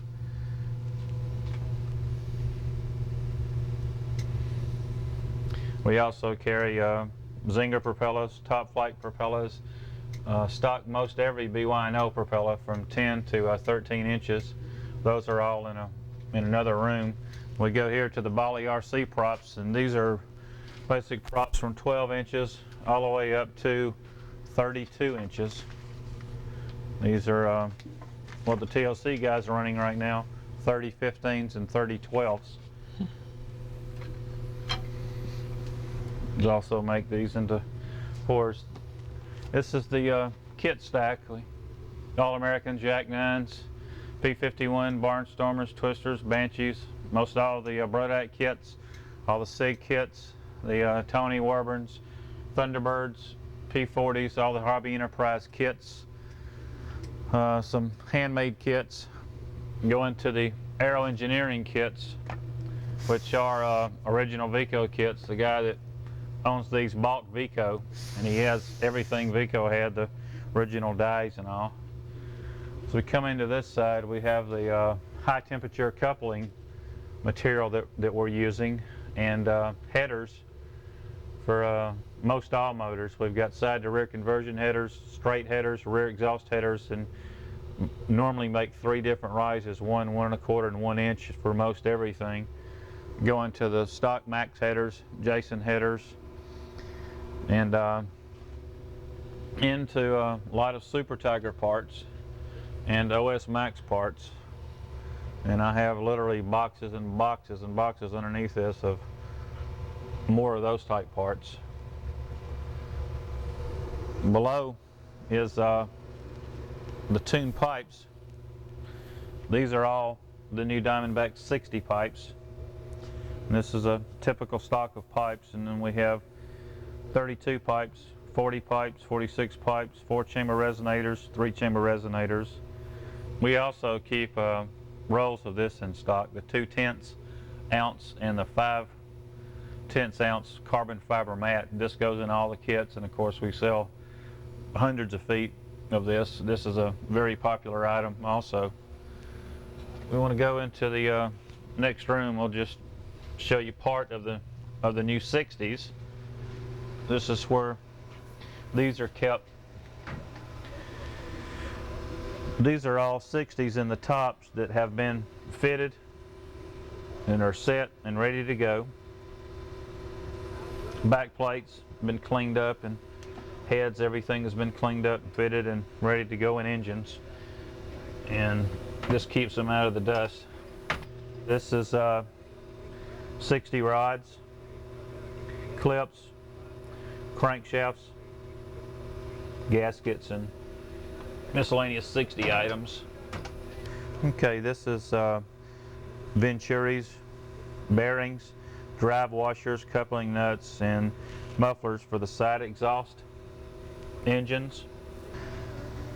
In this drawer is a lot of the 40 parts. These are 40 cases and items that have already been cleaned up, deburred, and are ready to have bearings pressed in them. And this is sort of a prep cabinet. This keeps the things clean to start. And in the last drawer here, there's over 50 60 cases that have yet to be deburred and cleaned up. Okay, a lot of people have asked about the CAD program that I designed the airplanes and all in. I'm just going to quickly show you a little bit about it. I'll bring up one of the laser kits, maybe the Tempest 2, and you can see what I do here. This is one of the planes, it's one of the laser kits, and it's been all drawn in CAD, and that makes it extremely easy to go in and change things. You can play what ifs very, very easy in CAD.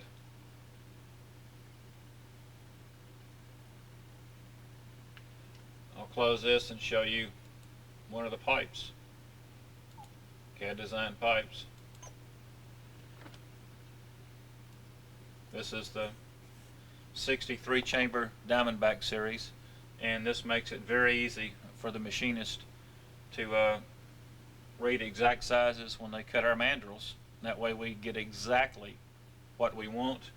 The baffling in here is in these particular units are being cut with a laser beam, and they're read off here, so they don't have any personalities more, and every single pipe is exactly the same.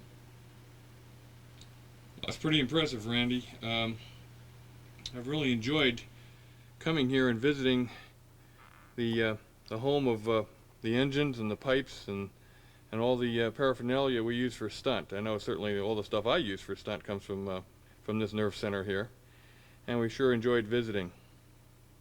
Well, it's a lot of fun. We're glad to have you, and this is a fun way to make a living. So come back anytime. Thanks a lot.